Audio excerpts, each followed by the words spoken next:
Hey everybody, it's Curse, and today I wanted to bless you with my Barbarian Weapon Arsenal build showcase. Anybody who's been playing Barbarian and has been paying attention to the Barb meta knows that pretty much triple shout has been the staple and the only way to play for the last little bit.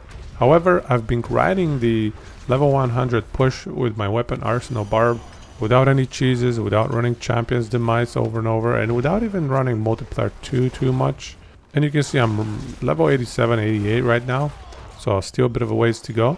But I really want to share this build with you because it can compete with the triple shout meta. And we all know the triple shout meta is getting nerfed, or everything else is getting buffed. One of those two things is happening.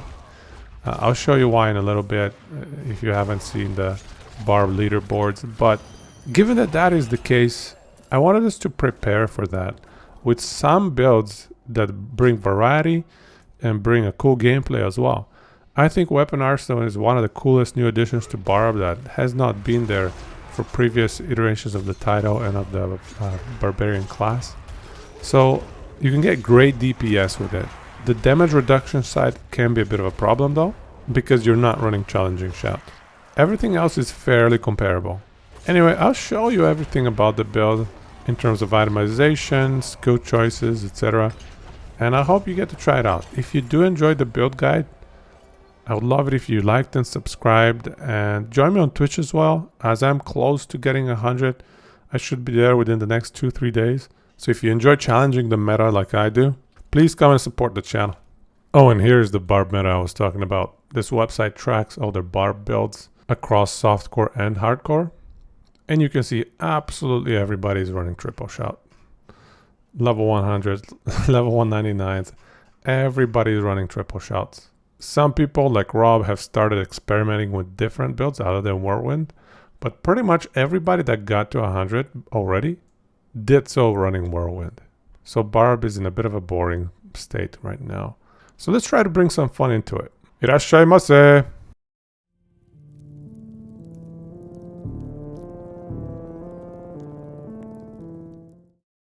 So Diablo 4 servers are down, so we're gonna have to go through the skills and items, etc. Paragon board here on the website, which is just as good, by the way, because I'm not level 100, and here I can showcase to you what you want to do around level 100. So basic skills are irrelevant, and we're not going to be running any of them. We're going to be running instead Double Swing and Hoda at the same time.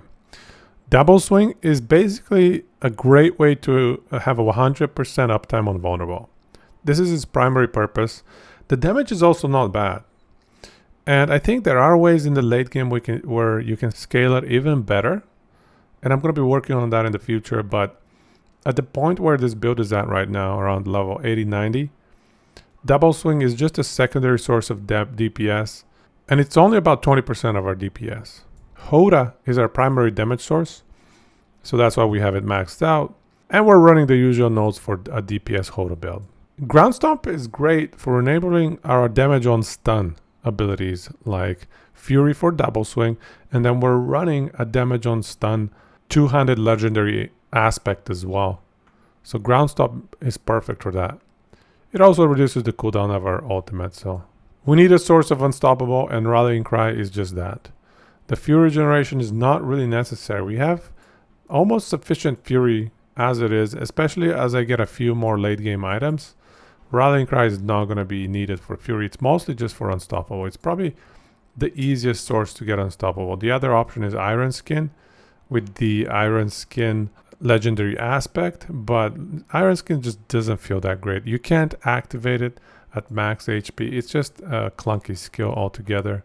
And then we're running Leap. I have 5 points into it, partially because of the cooldown reduction, but also because we're running the item that gives us damage when using core skills for our Leap. And Leap actually becomes a decent source of DPS as well. Obviously it's not reliable because it's on cooldown and it requires a bunch of steps to go through, but it's just a little bit extra. We get Fury from it as well. And also it's our source of berserking. It's only 3 seconds, however, so you want to grab some berserking duration and extension through our gear like pants, stuff like that. And then you also want to get your Fury generation while berserking, node right here. It's really helpful for most builds. So, and then DR, because we want to have berserking uptime 100% almost. And here you want to get bleeding applies slow, just so we can have a more consistent uptime for 9% crit chance over here. And finally, for the fun part of the tree down here is where we're actually running, each time you swap weapons, gain 6 Fury. So this is where the build revolves around this. Fury on weapon swap. And we're also adding 3 more Fury on weapon swap from a Paragon board. So that's 9 Fury amplified by all of our Fury generation. It's something like 18-20 Fury per weapon swap, meaning that if you're constantly alternating between your double swing and your Hoda, your Fury is not really going to go down significantly. We're also spending a lot of Fury, so you want to get some sustain through this node right here. And keep in mind that wall up over here is perfect for the build, because all you need to do is put one-handed mace in your dual wielding setup to activate it for double swing. And since we have 100% uptime on vulnerable, this is basically just 15% more damage. Your Hoda is always going to have it by default. And then concussion is also a really useful node. We have good lucky hit procs, especially if you take the legendary aspect that gives you lucky hit while walking arsenal is active. This is really solid. You can see the stun procs happening all the time. And that's where I'm running just a single one-handed mace in my dual wielding setup. And then obviously we're running walking arsenal because we wanted to run something that isn't triple shot on Bridal Rage. And now let's take a look at the gear. I'm going to start by highlighting the core legendary aspects for the build, the aspects that you just cannot run without. First things first is the leap cooldown reduction. This aspect is just too good for the build, and it enables our 100% berserking uptime. Make sure to grab it, preferably with 5 seconds, obviously. The next core aspect that you want is the Hoda damage AoE. And here I actually have it on the dual wielding weapon. And the concept I have here is that I want the aspects that impact all 3 of my damage abilities to be in my two-handers preferably. So you'll see later which ones I'm using there, but they are aspects that can benefit all 3 of my DPS skills. And honestly, this is sufficient for AoE if you just plug the Hoda one in a single one-handed item. Another core aspect is this one here. Crit strikes with core skills give you attack speed. Now it doesn't have to be in the two-hander, but you must run it. It's just too good for this build. Otherwise your attacks are going to be slow and clunky. It's not going to be a good time. Now I have it in the two-hander, so it goes up to 50% attack speed. It's really, really good. It's just a little bit tiresome on the fingers because you have to be alternating between double swing and Hoda.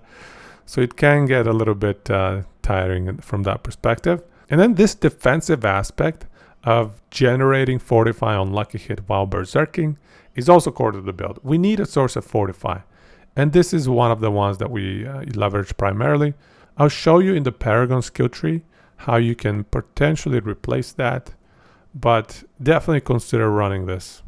Another core item to the build, I'd say, is aspect of retribution.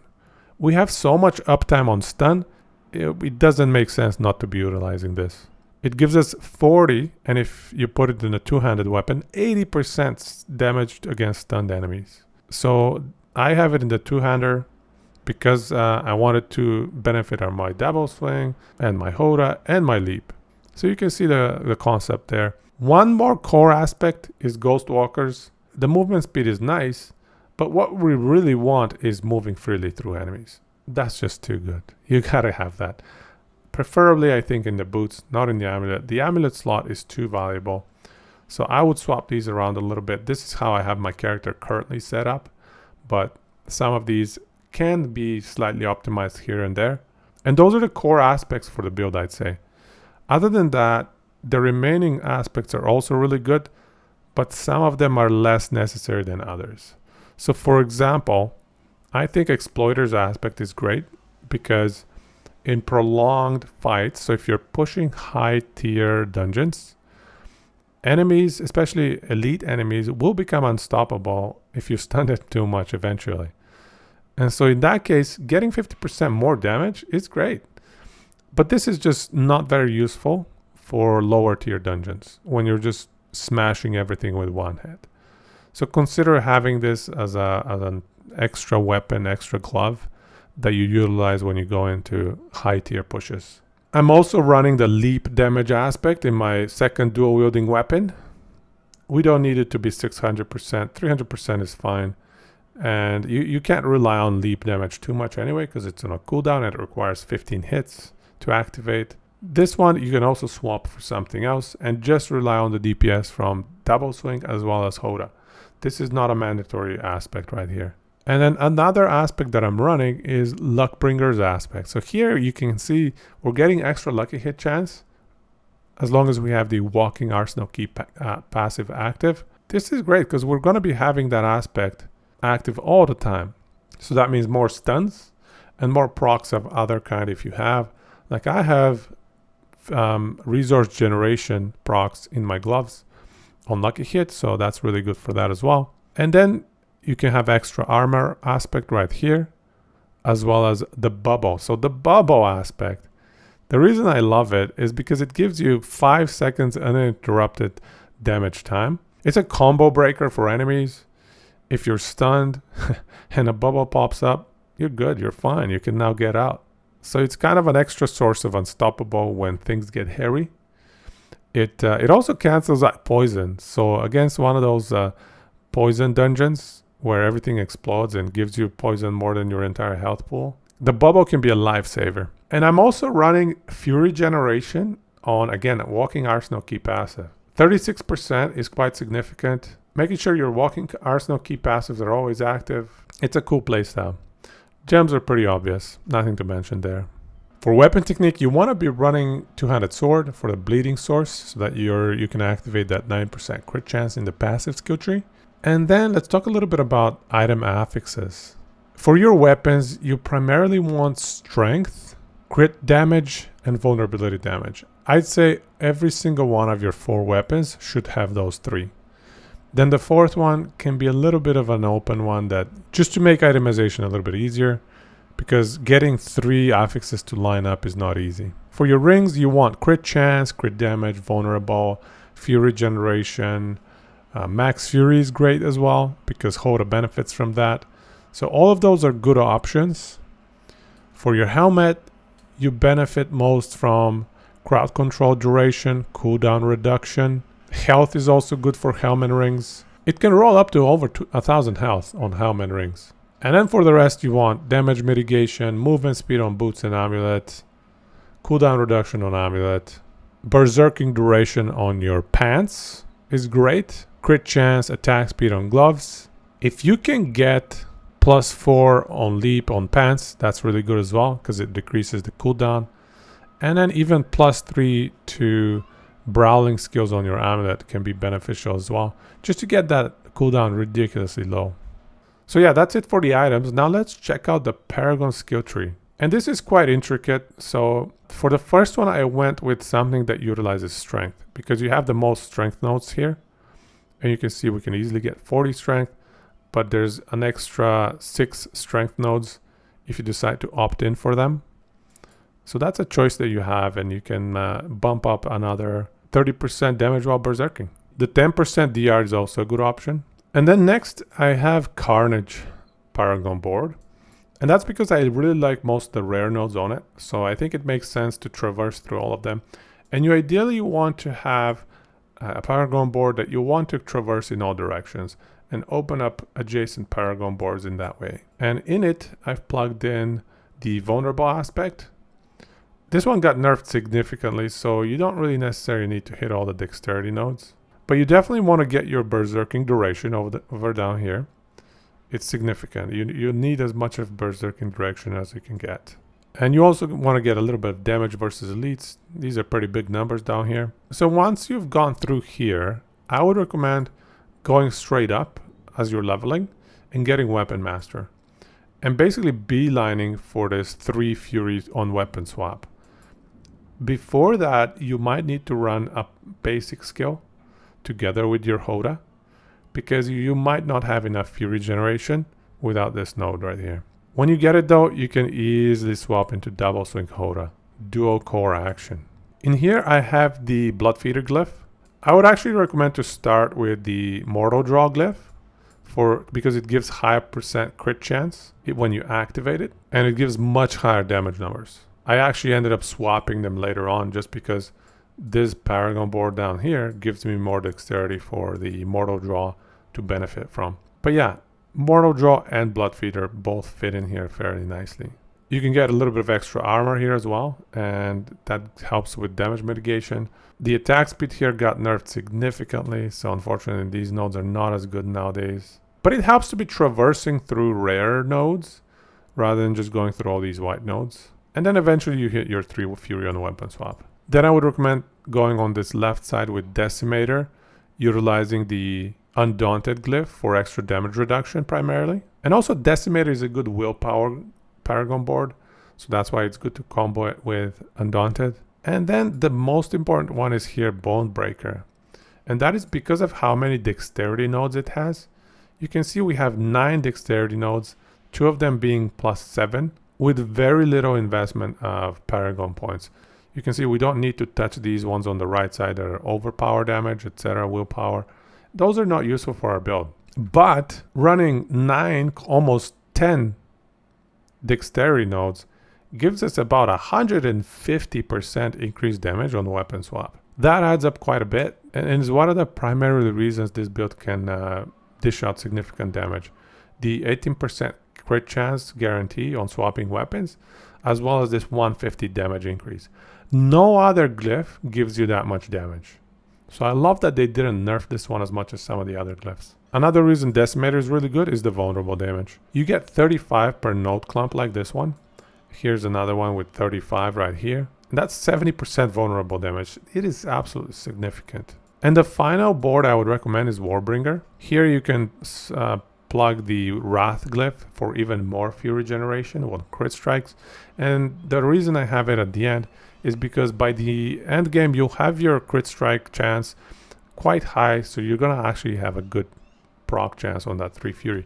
Early on you're not gonna have that 3 Fury procking so much, so that's why I saved it for the end. But it's a really good rare glyph as well because of the crit damage as well as everything else. And if you go through the top side of this Paragon board, you get extra Fury, which helps Hoda again, and you can get your Fortify source through this legendary node. And the build requires a source of Fortify. This is a decent one. So if you have this, you can think about swapping out that legendary aspect that gives you Fortify for something else.